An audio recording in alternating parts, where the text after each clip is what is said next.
님께서 말씀 주실 때 큰 은혜 받으시기 바랍니다.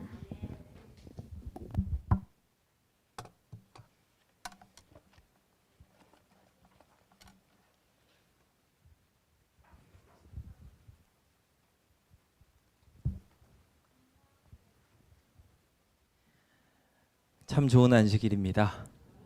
하나님께서 오늘도 우리를 구원하신 증거를 이 예배를 통하여 증명하고 계십니다.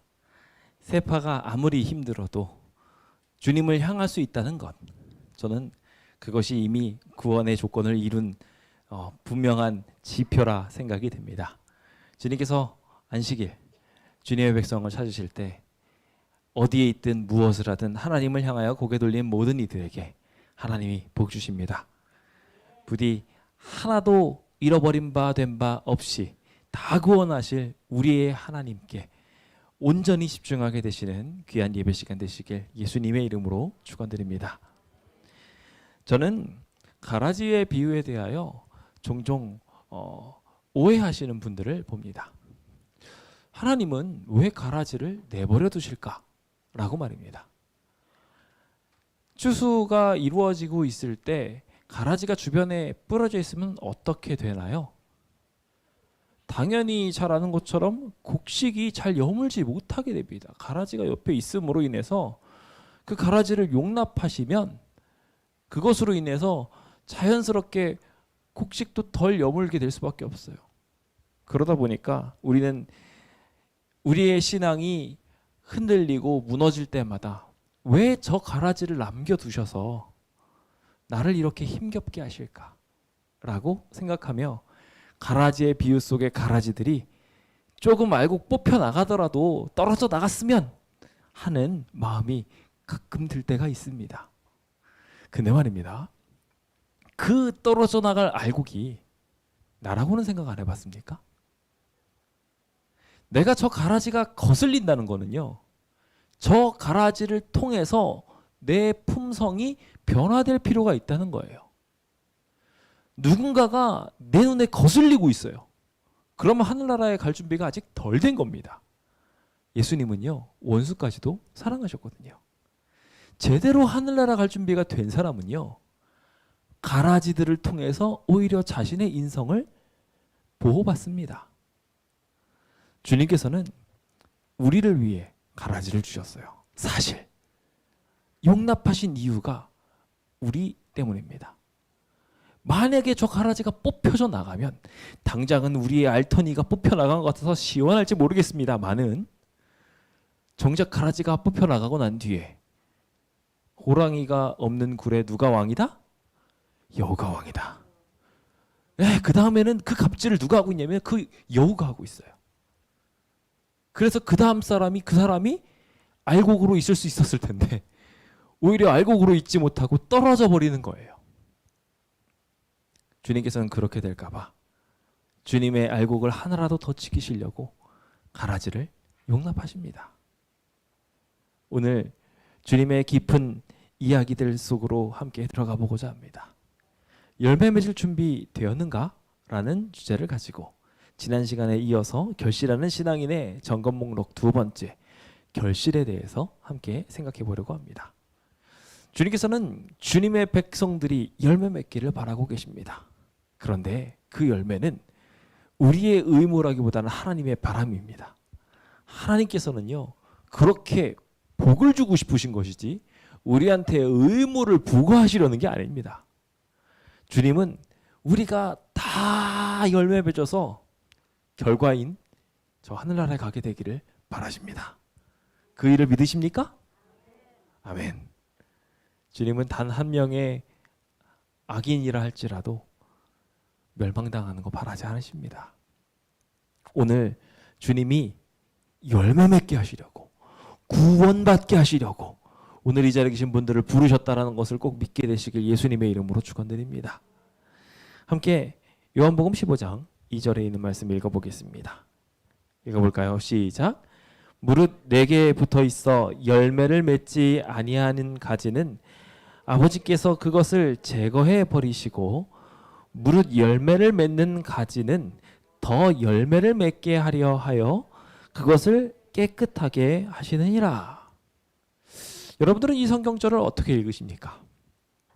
열매를 맺지 않는 가지는 그것을 제거해버리고, 그리고 열매를 맺는 나무는 그것을 깨끗하게 하신다라는 이야기를 듣고 여러분들은 혹 어떤 마음을 품으십니까? 여기에 주님께서 제거해버리시는 열매 맺지 않는 가지에 대해서 혹 오해들 하고 있지는 않는지요? 나는 열매를 못 맺으니까 하나님께서 나를 잘라버리실지도 몰라.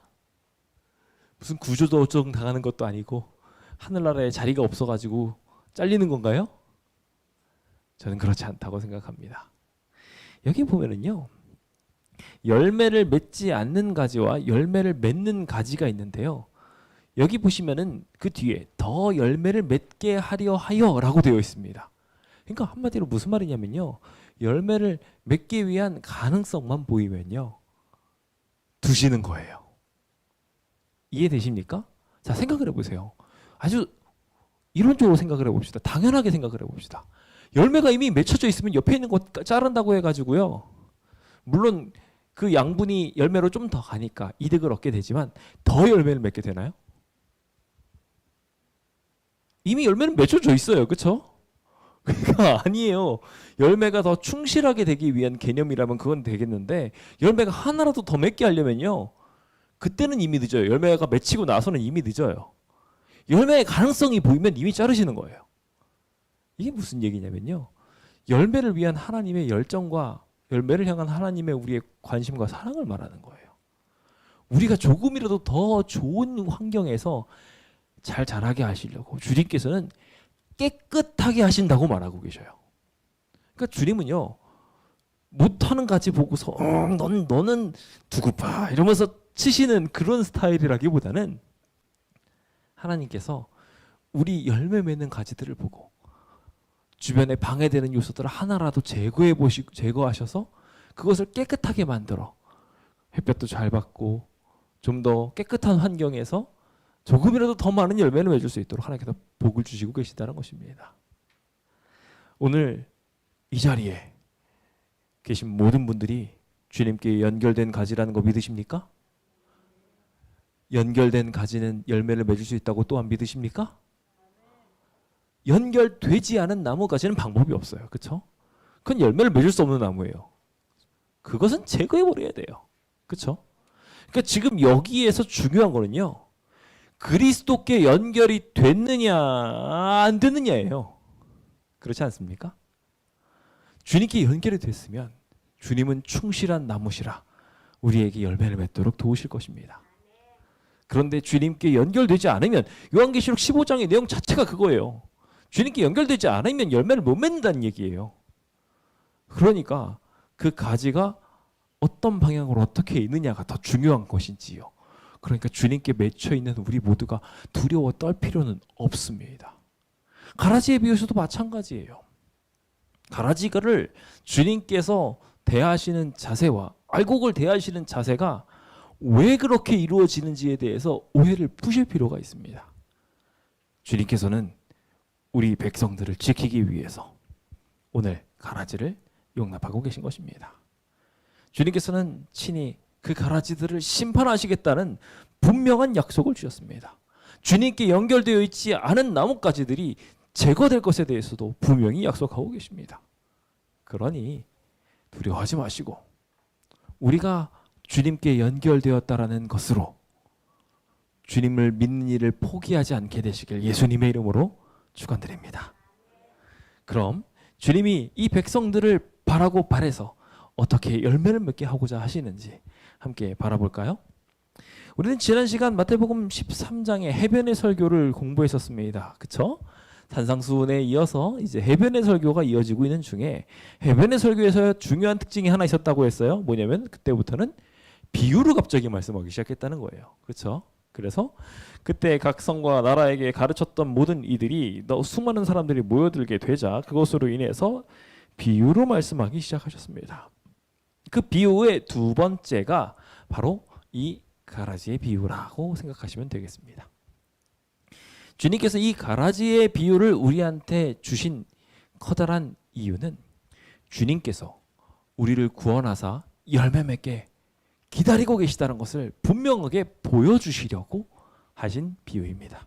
그래서 주님께서는 그 비유를 말씀하시면서 천국은 마치라고 이야기하면서 시작하시지요. 천국은 무슨 이야기죠? 맞아요. 하나님과 우리의 만남의 이야기예요. 그러니까 하나님은 우리와 만나고 싶으셔서 이 비유를 말씀하신 거예요. 그렇다면 그 이야기가 어떻게 흘러가는지, 왜 이게 구주의 기다림의 이야기인지 함께 보도록 하겠습니다. 첫 번째 우리가 주목해 볼 일은 원수가 밭에 가라지를 뿌렸다는 거예요. 저는 이 이야기를 오늘 대쟁투적 시점에서 이 이야기를 진행하고자 합니다. 선악의 대쟁투. 주님께서는 도대체 왜 이 가라지를 허락하셨냐는 거예요. 전지전능하신 하나님께서 왜 이 가라지를 그냥 두셨냐는 거예요. 진짜 전지전능하시다면 가라지만 싹 없애는 것도 가능할까요? 못할 게 없어요. 요즘에 유명한 영화에서는 손가락 하나만 땅 튕겨도 원하는 사람들만 싹 없애기도 하는데 하나님께서 그거 못하시겠습니까? 충분히 하고도 남으셔요. 그런데 주님께서 이 가라지를 용납하시는 이유가 있습니다. 오늘 그것을 좀건 생각해 보면서 이 가라지에 대해서 먼저 잠깐 생각해 보려고 합니다. 계시록 17장 4절입니다. 함께 읽어볼까요? 시작. 그 여자는 자줏빛과 붉은빛 옷을 입고 금과 보석과 진주로 꾸미고 손에 금잔을 가졌는데 가증한 물건과 그의 음행에 더러운 것들이 가득하더라. 기억하십니까? 계시록 12장에 보면은 하늘에 큰 이적이 보이면서 해를 입은 한 여자가 등장합니다. 그러면서 선악의 대쟁투의 이야기가 시작되지요. 그래서 그 여인이 하나님의 뜻대로 나아가며 아이를 갖게 되고 그 아이가 결국 모든 승리의 주제가 되는 이야기들을 다루는 것이 계시록 12장 전쟁의 이야기입니다. 용은 이 여자가 너무 미워가지고 괴롭히지요. 우리가 잘 아는 것처럼 이 예언의 여자는 바로 교회를 말합니다. 그런데 이 교회가 여자가 좀 이상한 모양으로 등장하는 것이 계시록 17장에 등장합니다. 17장의 여자는 어떻게 등장합니까? 자줏빛, 붉은빛 옷을 입고 있습니다. 마치 자신의 모습이 왕족인 양, 그리고 앞에 붉은 짐승을 등장하고 있었으니까 그 짐승과 비슷한 권세를 누리고 있는 것처럼 그 옷을 입고 금과 보석으로 휘황찬란하게 자신을 두릅니다. 온갖 가증한 행실들로 자신을 가득 채운 그 잔을 딱 들고서 자기가 이거 마시겠다고 그것을 즐기겠노라고 말하고 있는 교회입니다. 하나님의 형상을 입었던 해를 입은 그 순결한 여인과는 전혀 다른 삶을 살아가고 있어요. 이 사람은, 이 해를 입은 여인은 예수 그리스도를 힘입어서 살아가는 사람임에 반대로 이 여인은 세상의 짐승에 기대어서 살아갑니다. 그가 마시는 것은 이 세상의 쾌락에 가증한 행실들이었어요. 그것을 마시면서 마치 누구인 양? 여자인 양 삶을 살아갑니다. 그녀는 명확하게 그리스도께 연결되지 않았습니다. 그녀의 삶은 그리스도와 관계 없었고 그녀의 행실도 그리스도와 관계 없었습니다. 그녀는 안타깝게도 교회라는 이름을 입었지만 사단의 행실을 하고 있는 이였습니다. 주님께서는 이 인물을 다른 비유에서 오늘 우리가 살펴보게 될 본문에서 가라지라는 이야기로 똑같이 표현하고 계십니다. 여기 등장하고 있는 13장 24절을 볼까요? 24절에 보시면 비유를 들어서 말씀하십니다. 천국은 좋은 씨를 제 밭에 뿌린 사람 같으니, 여기 밭은 주님께서 나중에 해석하시는 걸 보면 세상이다 라고 말씀하시는데 이것은 그냥 단순히 세상이라고 말하기에는 무리가 있습니다. 왜냐하면 여기에 하나님의 백성에게 말씀이 뿌려졌기 때문에 그렇습니다. 그렇죠? 씨앗 자체가 그렇게, 대상 자체가 그렇기 때문에 그렇습니다. 그래서 주님께서는 이 밭에 밭을 교회라고 표현하는 것이 더 맞다고 실물교훈 70페이지는 설명하고 있죠. 자, 이 교회에 주님께서는 이 좋은 씨앗들을 뿌리셨습니다. 이 씨앗 하나하나는 구원받을 하나님의 백성들을 말한다는 것을 우리가 잘 알고 있습니다. 자, 이게 구원받을 백성들이 이렇게 잘 자라날 수 있는 배경이 만들어졌는데 여기서 문제가 발생하게 되죠. 25절입니다. 사람들이 뭐 할 때? 잘 때에. 잠자는 게 참 위험합니다. 열처녀의 비유에서도 졸며 자다가 5명이 위협을 겪게 되었죠. 자는 내용에 대해서도 한번 또 설명을 해야 되나 싶을 정도로 설교 내용이 방대한 이야기가 이 자는 이야기 속에도 포함됩니다. 문제는요, 저는 이 잔다라는 이야기 속에 포함하는 이야기 중에 하나는 모두가 다 잔다는 거에 대해서 저는 하나님께 감사드립니다. 주님께서는요, 자는 사람도 다 구원하세요. 믿으십시오. 주님께서 우리가 좀 부족하고 연약해 보이고 꾸벅꾸벅 병든 닭 마냥 쓰러지려고 해도요, 주님께서 우리 구원하시려고 기다리고 계십니다. 그 상황에 이제 문제가 생겼어요. 원수가 와서 곡식 가운데에다가 가라지를 뿌리게 됩니다. 자, 이제 가라지가 뿌리게 됐는데 이 가라지에 대해서 실불교훈은 다음과 같이 표현합니다. 가라지는 오류와 거짓 원칙의 열매나 그 화신이 된 자를 대표한다라고 말하고 있습니다. 즉 잘못된 것을 쫓아가고 있는 사람들, 그래서 거짓 원칙들을 쫓아가는 사람들, 그런 사람들이 되어버리면 안타깝게도 가라지가 되는 것입니다. 교회에 그런 일이 없을까요? 당연히 있습니다. 없다고 생각하시면 안 됩니다. 교회에, 심지어 저희 제7일 안식일 예수재림교회 교단에도 이런 문제가 있을까요, 없을까요? 괜히 또 이런 얘기했다가 또 저 어디 끌려가는 거 아닙니까? 있어요. 근데 있어요. 성경에 이렇게 예언돼 있어요. 그냥 개인만 말하는 게 아니라요, 그 개인이 따라가고 있는 원칙이 있거든요. 여기 가라지의 특성을 말하고 있지 않습니까? 가라지는요, 잘못된 원칙을 쫓아가고 있는 사람들이에요. 그러니까 그 원칙 자체가 존재한다는 거예요. 가짜의 모습들. 실제로 그래서 예수님께서 오셨던, 그나마 예수님이 오실 만큼 가장 준비된 시대에 예수님께서 오셨는데, 예수님께서 오셨을 때에도 거기는 많은 사람들이 어떤 원칙을 대부분 쫓아가고 있었어요? 율법주의적 형상을 막 맹신하고 오셨어요. 잘못된 메시아니즘에 빠져가지고 예수님께서 로마를 다 부셔버리고 다 그렇게 생각하면서 살았어요. 잘못된 원칙. 그래서 사람들은 부자가 되면은 잘 먹고 잘 살면 하나님께 복 받은 줄 알았어요. 가난하면은 저 사람 저주받은 사람이라고 생각했어요. 잘못된 원칙들이에요. 그 원칙들이 지금 우리의 삶에 없다고 자신합니까? 우리의 교회에 없다고 자신할 수 있을까요? 아니요. 분명히 우리도 그거에 영향을 받고 있습니다. 그러다 보니 그 가라지가 쫓아가는 그 원칙들에 알곡들도 같이 흔들릴까요, 안 흔들릴까요? 영향받아요. 그래서 우리도 덜 여물게 되고 덜 결실하게 되는 일들도 생겨나게 됩니다.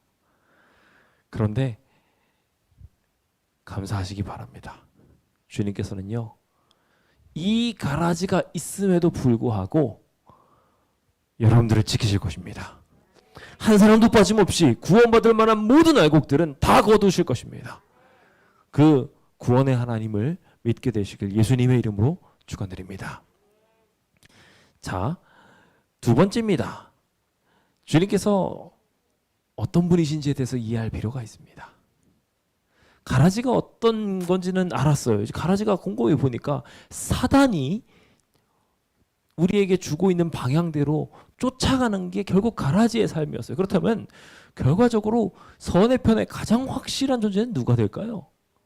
우리 하나님이십니다. 그러니까 주님이 어떤 분이신지 알면 알곡의 운명도 알 수 있어요. 우리 주님이 어떤 분이신지 믿으십니까? 우리 주님 좋으신 분이라는 거 믿으시죠? 아멘입니다. 자, 그러니까 그 믿음을 가지고 베드로후서 3장 9절을 읽어봅시다. 함께 읽겠습니다. 시작. 주의 약속은 어떤 이들이 더디다고 생각하는 것 같이 더딘 것이 아니라 오직 주께서는 너희를 대하여 오래 참으사 아무도 멸망하지 아니하고 다 회개하기에 이르기를 원하시느니라. 아멘입니다. 주님은요, 다 구원받길 바라세요. 다 참으시는 거예요. 심지어 어떤 사람들까지 악인이라 하기까지, 그 악인이라 할지라도 돌이켜서 구원받기를 바라는 분이 우리 하나님이세요. 어쩌면은 하나님은요, 가라지를 쳐다보면서도 제가 좀 결실을 맺으면 좋겠는데 하고 쳐다보고 있을지 모르겠어요. 그 정도로 우리를 사랑하십니다. 그 사랑을 받고 있는다는 것에서 믿게 되시길 예수님의 이름으로 축원드립니다. 자, 이제 26절입니다. 26절은 굉장히 중요한데요. 왜 제가 중요하다고 말씀드리냐면, 자, 이미 이 26절의 상황은요, 싹이 나고 결실할 때의 상황이기 때문입니다. 언제라고요? 싹이 나고 결실할 때가 되었을 때에 알게 됐다는 거예요. 그러니까 주님께서 가라지가 거기 뻔히 들어가 있는 거를 이제 보시고 그렇게 결정하신 게 아니에요. 하나님께서 가라지와 알곡을 같이 자라나게 결정하신 것은 분명하게 이제 결실하게 되었어. 싹이 나와야 되는데 싹이 나오지 않는 모습을 보고서 그제서야 말씀하신 거예요. 그 결정이 어떻게 이루어진 건지 이제 이해되십니까? 그러니까 이미 가라지가 빨아먹을 대로 빨아먹어서 알곡이 결실하지 못하게 될 상황에 놓여 있는 거예요. 이미 그 알곡은요, 제대로 알곡답게 제대로 막 여물어 있는 충실한 열매가 아니라 가라지한테 뺏길 만큼 뺏겨서 비실비실한 알곡이라는 거예요. 지금 저희들이에요, 그게. 어떤 알곡들은 좀 덜 영향을 받아서 아주 튼튼하게 잘 자라고 있을지 모르겠습니다만, 아마 대부분이 세상에 있는 가라지들을 보면서 그들이 가는 모습을 쫓아가려고 비슷하게 하다가 양분을 뺏겨서 결실을 못하게 되는 그런 상황에 분명히 놓여 있는 비실비실한 알곡들일 것입니다. 근데 말입니다, 주님께서는 그렇게 된 상황에서도 어떻게 하시길 원하십니까? 이 알곡 지키겠다고 가만히 두신 겁니다. 행여나 알곡 하나라도 더 떨어질까 봐 주님께서는 오히려 어떻게 하실까요? 저는 분명히 이 가라지와 알곡이 같이 자라는 걸 보고 행여나 알곡이 잘 여물지 못할까 봐 거름을 더 주실 거라고 생각합니다. 가라지가 양분을 뺏어 먹어도 얘가 잘 자랄 수 있도록 하나님께서는 더 좋은 환경을 만들어 주시라고 전 믿습니다. 여러분들이 농부라고 생각해 보세요. 어떻게 하시겠어요? 가라지를 솎아내면 알곡이 죽어요. 그러면 어떤 방법밖에 없어요? 내가 좀 더 힘들어도 더 걸음쳐야 돼요. 더 양분을 더 줘야 돼요. 물도 더 잘 줘야 돼요. 그러니까요, 가라지가 있는 밭은요, 더 키우기 힘들어요. 근데 하나님께서는요, 그 가라지가 투성인 이 교회를요, 사랑하십니다. 얼마나 사랑하시는지요. 오늘 그 죽도록 사랑하시는 하나님의 사랑이 우리를 향하여 부어지고 있으심에 대하여 감사하시길 예수님의 이름으로 축원드립니다. 근데 주변에 있는 천사들이 보기에는 좀 갑갑한 거죠. 누가 봐도 죄가 있어서 이 교회의 성장이 더디 되는 것처럼 보이거든요. 어떤 원칙들이 이 교회에 자리 잡아 있어서 계속해서 그 문제로 인해서 이 교회가 힘들어하는 것들을 보게 돼요. 사단이 그것을 보고서 가만히 있지 못하게 하려고 계속 꼬드깁니다. 게다가 얘 보세요, 얘 때문에 그렇잖아요. 이 교회의 이런 모습들을 보십시오. 이것 때문에 지금 이 교회가 이러는 거예요. 계속 사단이 그런 식으로 꼬셔서 이 교회를 없애버리려고 합니다. 어쩌면 지금 사단은 똑같이 우리 교회를 그렇게 참소하고 있을지도 몰라요. 마치 요백에 그랬던 것처럼. 그렇게 흠이 없었던 사람들을 가지고도 막 손가락질하고 있는데 우리 교회를 향해서 안 그럴까요? 분명히 그럴 겁니다. 그러면서 아마 다양한 이야기들을 할 거예요. 교회의 성도들을 가지고 성도들의 생활 가지고, 교회에 모이는 성도들의 수를 가지고, 교회에 가지고 있는 선교적 열정을 가지고 사단은 막 계속해서 쪼아댈 겁니다. 정신없이. 그러면서 각 성도들의 삶에 낱낱이 비추어내서 저 사람은 분명히 갈아집니다. 라고 믿게 만드는 거예요. 농부는 선하신 농부십니다. 그래서 알곡 중에서도 아직 영양분을 덜 받아서 결실하지 못한 곡식이 있을 거라는 것을 기다리고 계셔요. 이 가라지라고 오인되어서 하나라도 열매를 맺을 이 곡식단이 뽑혀져 나갈까 봐 주님께서는 지금도 관심을 기울이고 계신 것입니다. 어쩌면은 우리의 삶에도 주변에 정말 모든 사람들이 말하기를 저 사람은 정말 신앙인이 될 수 없어 라고 말하는 사람이 있을 수도 있어요. 우리 주변에 말입니다. 그런데 정말 저 사람 안 돼라고 이야기하는 사람을 전지전능한 눈으로 보시는 예수님께서는요, 가능성의 눈으로 보고 계셔요. 저는 그거를 확실하게 믿는 것 중에 하나가, 제가 요즘 재개발과 관련된 이야기를 하면서 만나는 사람들을 볼 때마다예요. 정말 신기하게도 재개발 때문에 어떤 큰 일을 하셔서 큰 헌신을 하시거나 큰 물꼬를 터주시거나 그런 이야기들을 다 들어보잖아요. 처음부터 교회에 열정적이셨던 분이 별로 없어요. 처음부터 교회를 향하여 막 죽어라 매달렸던 분보다는 나중에 회개하고 돌아오신 분이 목숨 걸고 매달리시는 거예요. 그러면서 교회가 살아나더라고요. 여기 가까운 교회 중에 하나인 마포교회만 예를 들어도요, 그 교회에 한 장로님이 계신데 그분이 원래는 괄괄하시고 신앙생활도 안 하신 분이셨대요. 근데 그 신앙생활도 안 하시던 그분이 신앙생활을 딱 하시고 난 다음에 재개발로 인해 가지고 문제가 교회에 떡 생기자 그분이 제일 열정적으로 나서셨고요. 그걸로 인해 가지고 우리 재림교회의 샘플이라고 할 만한 재개발적 성장을 이루게 한 교회가 마포교회였고요. 그 일을 이루신 분이 장로님이셨어요. 근데 그 장로님은 교회 아내가 교회 못 나오게 하려고 별 난리를 다 피셨던 분이시래요. 누가 봐도 옛날에는 가라지였어요. 누가 봐도 저 사람은 곡식이라고 생각 안 했던 거예요. 그런데 시간이 지나고 주님의 때가 이르자 충실한 열매로 바뀌게 되셨어요.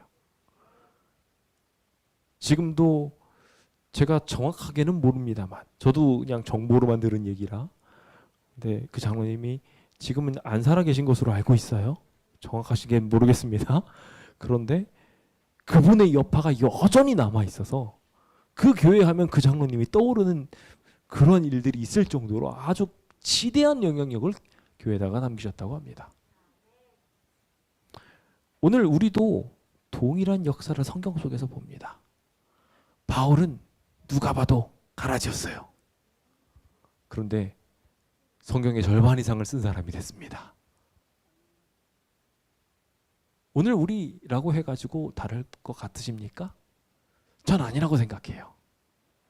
주님께서는 돌에 맞아가지고 골골거리던 엘렌 화이트를 들어다가 우리 교단의 기초석으로 세우신 분이십니다.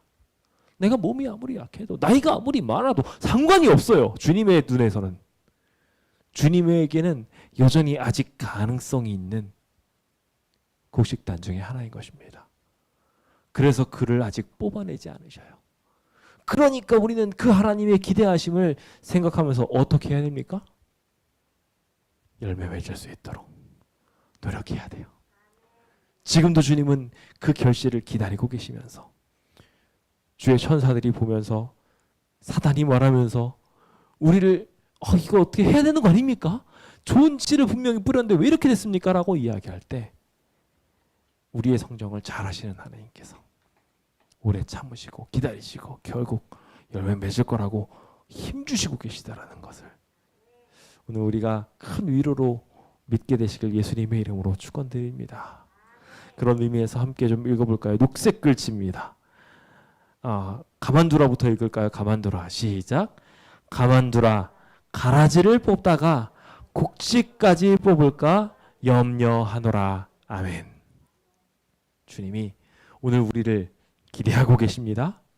우리를 곡식으로 생각하고 계십니다. 여전히 열매 맺게 되기를 바라고 계십니다. 그 충실한 열매를 맺게 하여서 자신의 곳간에 넣으시려고 하시는 주님을 이 시간 그 기다림에 부합하게 정말 충실한 알곡으로 보답하게 되는 주의 백성들 되시길 예수님의 이름으로 축원드립니다. 주님께서는요, 이 이야기가 끝나고 난 다음에 흥미롭게도 두 가지 비유를 삽입하셨어요. 우리는 별개의 비유로 이것을 이해하는 경우가 많지만 그 사이에 껴있는 두 가지 비유를 지금 다루지는 않지만 머릿속에 두시고 넘어갈 필요가 있어요. 주님께서는요, 지금 여기 이 하찮은 연약한 이 가라지의 영향을 받아가지고 골골거리고 있는 이 곡식을 보시면서 뭘 생각하셨냐면요, 천국을 생각하셨고요. 그 천국을 생각하시면서 두 가지 비유를 말씀하시는데 그 두 가지 비유가 뭐냐면, 하나는 31절부터 32절까지 등장하는 겨자씨의 비유입니다. 겨자씨의 비유가 어때요? 씨가 이게 커다란 씨앗이에요? 쬐끔해요. 지금 별거 아니에요. 지금 여기 있는 이 곡식이랑 똑같은 상황이에요. 누룩도 33절에 나옵니다. 누룩 별거 아니잖아요. 이 조금밖에 안 되는 거가 어떻게 됩니까? 겨자씨는 커다란 나무가 돼서 수많은 동식물들을 품게 되고요. 이 누룩은 서말 속에 들어가서 그것을 전부 변하게 시켜버리는 놀라운 기적을 일으키고 있습니다. 주님은 이 작은 곡식에서 그 폭발적인 힘을 기대하고 계신 것입니다. 감사하십니까? 부담을 느끼시는 건가? 왜 이렇게 다들 표정이 왜 이렇게 안 좋으십니까? 이거 우리가 하는 게 아니에요. 하나님이 이루시는 겁니다. 우리 하나님께서 이루시는 이 놀라운 기적에 대하여 감사하시면서 오늘도 우리한테 막 부어지고 있는 거름들을요, 잘 빨아먹기로 결심하게 되었으면 좋겠습니다. 우리가 포기하지만 않으면요, 주님께서는 우리 모든 하나님의 백성들이 알곡이 될 수 있도록 만들어 주실 것입니다. 함께 그렇게 힘있게 나아가게 되시길 예수님의 이름으로 축원드립니다. 자, 이제 말씀을 마무리 지으며 세 번째 이야기를 보겠습니다. 세 번째 이야기는 이제 그것에 대한 해석의 이야기를 보며 저희는 선악의 대쟁투의 결과에 대하여 함께 생각해 보려고 합니다. 주님께서 이 선악의 대쟁투를 결국 왜 용납하셨는지에 대해서 이 부분이 잘 설명해 주고 있기 때문이죠.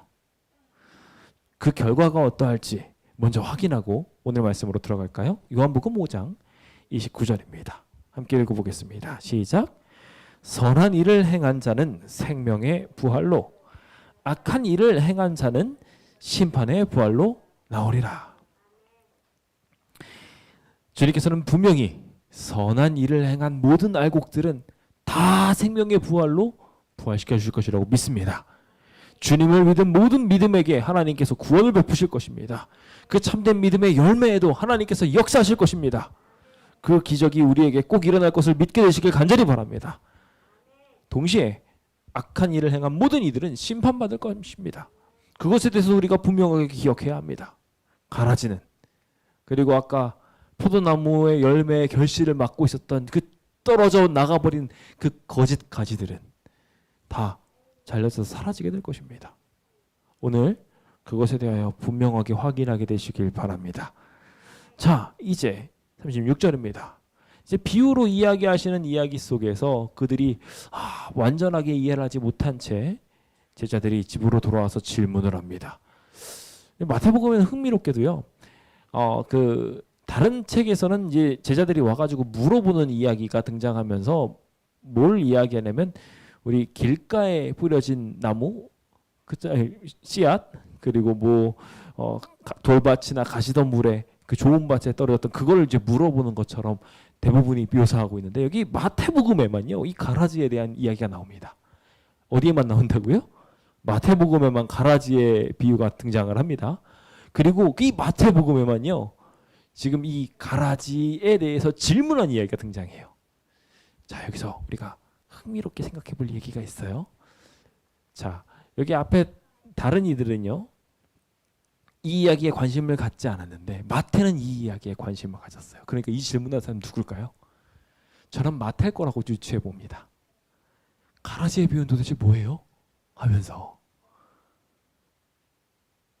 마치 자신이 이곳에 섞여 있는 듯한, 자기가 세리잖아요. 자격지심이 있는 거예요. 그래서 내가 여기 섞여 있는 가라지인가 싶어서 물어보는 거죠.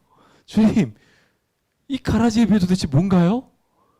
제가 떨어져 나간다는 얘기인가요?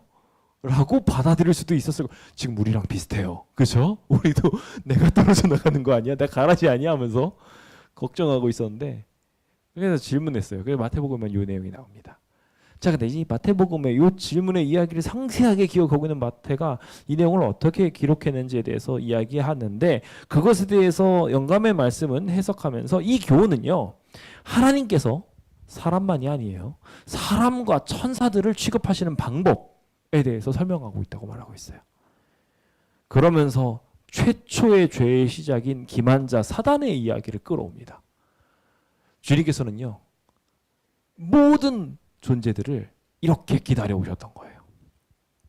기만자였던 사단이 그 행실이 완전하게 드러날 때까지, 그 결과가 완전하게 만방에 퍼지게 될 때까지, 분명하게 알게 될 때까지 주님께서는 기다리고 계신 거예요. 행여나 그 일로 인하여 누군가가 실망하여 좌절할까 봐, 혹은 그 시련의 대상이 사라져버림으로 자신이 시련의 대상으로 바뀌게 될까 봐 주님께서 그 모든 것들을 억제하시기 위해서 충실하게 그 모든 것들이 이루어질 때까지 기다리고 계신 거예요. 주님께서 그 모든 일들을 우리한테 용납이라는 표현으로, 사랑이라는 증거로 알려주신 것에 대하여 감사합시다. 주님은 우리를 대하시는데 그렇게 대하셔요. 내가 좀 실수해도요, 좀 실패해도요, 주님께서는 대쟁투적 사관에서 우리를 바라보고 계셔요. 그래서 사단이 범죄하였을 때에도 그것이 확실해질 때까지 기다렸던 것처럼 우리가 범죄하고 있을 때에도 주님께서는 기다려주고 계셔요. 언제까지? 7번씩 70번 잘못을 하더라도요, 주님께서 계속 용서해 주세요. 계속 기다려 주세요. 우리가 확실해질 때까지. 확실해지지 마시기 바랍니다. 죄에 대해서는. 나는 분명하게 악인이 될 겁니다 하고 확신을 품게 만들지 마세요. 설령 우리가 그렇게 말한다 할 줄 하나님은 기다리실지도 몰라요. 얼마나 좋은 분이신지 몰라요. 그 귀한 하나님의 이야기가 이제 시작됩니다. 자, 좋은 씨를 뿌리는 자는 누구예요? 인자예요. 이 씨의 주인이 누구예요? 인자예요. 예수님이에요. 그러니까 뿌려진 우리의 모두의 주인 누구세요? 하나님 예수님이세요. 예수님께서 우리 주인이세요. 주인이 자기 거 잃어버리는 거 좋아하실까요? 안 좋아하십니다. 분명히 다 잘 자랄 수 있도록 격려하고 또 격려하실 것입니다. 이 밭은 세상, 우리가 이야기한 것처럼 교회입니다. 이 교회에 하나님의 백성들이 와 있어야 됩니다. 다른 데가 있으면요, 우리 지난 과에 있는 이야기랑 똑같은 거예요. 제대로 된 밭에 떨어졌으면 결실해야 돼요. 그렇죠? 100배, 30배 막 이런 결실들이 있게 될 거예요. 그런데 돌밭에 떨어지거나 길가에 가거나, 우리가 아무리 알고 계도요, 길가에 가 있으면 결실 못해요. 예, 돌밭에 가 있으면 시련을 때 픽픽 쓰러지고요, 가시덤불에 가 있으면요 재리의 유혹에 빠져 휙휙 흔들리는 그런 모습이 돼버리고 말 거예요. 그러니까 우리 있어야 될 곳에 있게 되기를 간절히 바랍니다. 우리 여기 있어야지 가능성이 있어요. 그렇죠? 교회에 있어요. 그나마 교회에 붙어 있어야 이 결실할 가능성이 있습니다. 근데 교회에 정작 들어왔는데 문제는 가라지가 있는 거예요. 그렇죠? 기껏 다른 거 다 피해서 여기 왔는데 가라지가 아직 있어요. 결실하기 진짜 힘들어요. 그렇죠? 근데 주님께서는요, 이 가라지 악한 자의 아들들 주님께서 다 통제하고 계시고, 알게 되시는 그 순간 우리가 열매를 충분하게 맺을 수 있도록 아까 어떻게 하신다고요? 걸음을 부어주신다고요. 더 잘 자랄 수 있도록 우리가, 주님께서 더 튼튼하게 자랄 수 있도록 우리를 지켜주실 것입니다. 주님께서 그렇게 하시면서 결국 어떻게 하실까요? 주님께서는 결국 이 가라지에 대해서 최종적으로 열매가 맺지 않게 되는 순간 판단을 내리시게 될 겁니다. 네, 저는 여기서 한 가지가 생각나는 게 있어요. 굉장히 씁쓸한 얘기입니다. 뭐냐면요, 분명히 곡식 중에서도요 열매를 맺지 못한 곡식이 있을 거거든요. 그 곡식은 어떻게 됐을까요? 가라지랑 똑같이 취급을 당할 수밖에 없습니다. 굉장히 씁쓸한 이야기지만 분명한 얘기예요. 하나님께서는요 수단과 방법을 가리지 않고 최선을 다해가지고 알곡 하나라도 지키려고 지금 걸음을 부어대고 계셔요. 조금이라도 열매 맺지 못할 일이 생기지 않게 하려고 다 지키려고 하고 계신데 끝까지 가라지에 기대서 살아가고 있는 거예요. 가라지 곁에서 계속 살아가고 있어요. 그의 생활 양식을 따라가고 있고요. 심지어 모양도 가라지랑 똑같이 자라가고 있어요. 그럼 어떻게 될까요? 예수님께서 하실 수 있는 일은 다 하셨어요. 열매를 맺으면 맺을수록 하나님의 알곡들은 고개를 푹 숙이게 되겠지만 곡식 중에서도 일부는 분명히 가라지의 영향으로 인하여 실족하여 죽게 되는 그런 일들이 생겨나게 될지도 모릅니다. 주님은 그걸 막고 싶으신 거예요. 그거를 끝까지 지키고자 하십니다. 그러니까 우리는 이 가라지와 함께 불에 들어가지 않게 되기 위해서 기도하고 또 기도해야 합니다. 열매를 맺기 위해서, 아주 작은 열매라도 내가 맺기 위해서 주님께서 저희한테 주고 계시는 충만하신 사역들의 힘들 속에서 주님께서 정말 많은 일들을 하고 계시잖아요. 우리에게 이 일도 주시고 저 일도 주시고 또 그 일들을 할 수 있는 능력들도 같이 부어주고 계시잖아요. 그래서 우리의 믿음이 조금이라도 더 잘 자라도록, 때로는 안 되면 시련이라도 주셔가지고 그 시련을 통해 가지고 하나님을 붙잡을 수 있도록 하나님께서 기회를 주고 계셔요. 얼마나 좋은 분이십니까? 그렇게라도 해서 어떻게든지 우리더러 알곡이 되게 하려고, 조금 벗어날 것 같으면 채찍질을 쳐가지고 이쪽으로 다시 돌아와, 조금 이쪽으로 가면 다시 또 이쪽으로 돌아오라고 계속 주님께서 몰아가시면서 어떻게든지 우리 구원하시려고 하셔요. 그렇게 하고 계신데도 불구하고 결국 쭉정이가 돼버리고 말면 우리는 결국 곳간에 들어가지 못하고 이 가라지들과 함께 불타게 될 것입니다. 마지막 때 그런 일이 일어나지 않게 되기를 기도합니다. 주변에 있는 가라지와 같은 이들이 보인다면 도리어 사랑해 주십시오. 그 가라지와 같은 일을 원망해서 뽑혀져 나갔으면 좋겠다고 생각하지 마시고 주님께서 내 성장을 위해서 허락하신 하나님의 축복이구나 라고 믿으시기 바랍니다.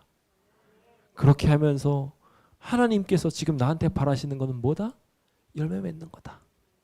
어떻게든지 열매 맺는 거다. 예수님의 형상이 내 모습에 나타나게 하는 거고 그 일들로 인하여 한 사람이라도 더 구원받게 하고 나 자신도 주님 더 닮게 하는 것이 주님의 목표다 생각하시면서 그렇게 나가게 되시길 간절히 바랍니다. 주님께서 그런 놀라운 축복을 우리한테 허락하게 되시면 불법을 행하는 모든 자들은 결국 다 그 값을 치르며 사라지게 될 것이며 의인은 자기 아버지의 나라에서 해와 같이 빛날 것이라고 분명하게 약속하고 계십니다. 오늘 그 약속이 이 자리에 계신 모든 분들의 삶에서 이루어지게 되기를 예수님의 이름으로 축원드립니다. 교회에는 두 존재가 분명하게 있습니다. 저는 그냥 가라지와 알곡으로 나누지 않고 열매 맺는 것과 열매 맺지 못하는 것으로 나뉜다고 저는 생각합니다. 결국 중요한 것은 알곡이 하나님의 곳간으로 들어가기 때문에 그렇습니다. 분명히 가라지는 있습니다. 그러나 교회와 연합하였으나 그리스도와 연합하지 못한 이 잘못된 사람들은 그리스도 안에 연결되지 못했으므로 아까 전에 있는 그 포도나무처럼 주님께 연결만 제대로 돼 있었으면 열매를 맺을 텐데 연결이 돼 있지 않은 거예요. 제거 대상이 되는 것이죠. 부디 우리의 삶에 교회랑의 연합만이 아니라 분명히 교회 안에 가라지도 같이 연합되어 있으니까요. 우리가 그리스도와 연합되어 있음을 분명하게 확인하게 될 수 있도록 우리 신앙이 올곧게 서게 되기를 예수님의 이름으로 축원드립니다. 실무근 74페이지는 이렇게 말합니다. 그리스도께서 비유를 통해 주시는 교훈은 남을 판단하고 정죄하라는 것이 아니고, 그러니까 너가 가라지구나 이렇게 판단하는 게 아니에요. 스스로의 부족을 느끼고 겸손하라는 거예요. 밭에 뿌려진 모든 씨가 다 좋은 곡식이 아니듯이 교회 안에 있는 모든 사람이 다 그리스도인이라고는 할 수 없다고 말하고 있는 이 이야기를 들으며 오늘 스스로를 겸비케 하여서 주님께서 이런 모자란 사람한테도 가라지랑 비슷해 보이는 아직 열매 맺지 못하는 이 모자란 인간에게도 복을 부어주고 계시구나. 그러니 나도 알곡으로 화답해야지. 그렇게 할 수 있게 되는 아름다운 기적이 일어나게 되었으면 좋겠습니다. 대쟁투적 흐름이 마지막 때를 향하여 가고 있습니다. 이제 열매를 내야 될 때예요. 이제 우리의 모습이 증명돼야 될 때예요. 그래서 우리의 모습이 좀 알곡답게 고개가 좀 숙여져야 돼요. 마지막 때가 다 돼가고 있는데도 불구하고 여전히 고개를 빳빳하게 들고 있으면요, 안타깝게도 그들도 가라지 행이 될 것입니다. 이제 이 마지막 때에 주님의 뜻대로 돌아오게 되었으면 좋겠습니다. 그러면서 동시에 주님의 택하심에 대해서 믿으시기 바랍니다. 너희가 나를 택한 게 아니라, 그러니까 우리가 잘해가지고 하나님을 막 바라보고 막 알곡이 돼가지고 고개를 팍 숙이고 억지로 막 머리 땅에 박고 있고 그런 게 아니에요. 하나님께서 우리를 택하셔서요, 우리를 세워주십니다. 우리를 열매 맺게 하시는 것도 하나님이십니다. 그러니 주님의 이름으로 구하시기 바랍니다. 주님께서 함께 하실 것입니다. 그 아름다운 열매가 있는 귀한 한식을 되시길 간절히 바라면서 오늘 말씀을 마치도록 하겠습니다. 감사합니다.